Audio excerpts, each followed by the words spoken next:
4 tips for taking risks and living life intensely. If you really want to live your best, most authentic life, you have to learn to be comfortable with risk. Modern society tends to value security.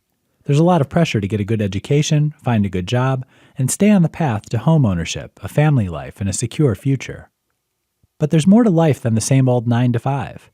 How will you know what you're capable of if you don't break out of the security mold? Living with intensity means really pushing your potential. It means making your mark on the world. Here are some tips to help you make friends with risk and live a more intense, more rewarding life.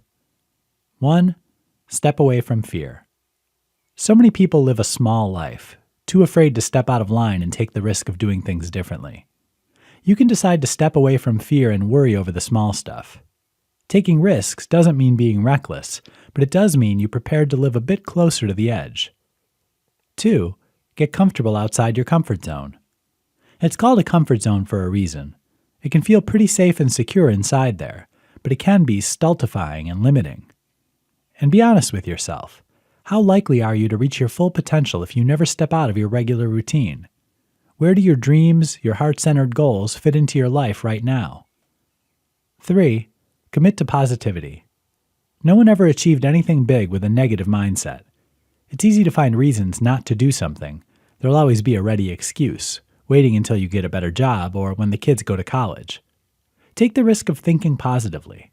Focus on success and what you really want from life. Find allies and champions who will cheer you on your way. Look for role models and mentors who will help you and inspire you. 4. Take control of your risk. Living more intensely doesn't have to be all or nothing. There's no rule book, no standards.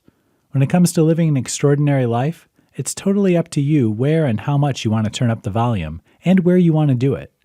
You might choose to stick to your regular job, but take up skydiving or become an entrepreneur on the side. Inviting a little risk into your life can be liberating, even exhilarating. All you have to do is decide to make the jump.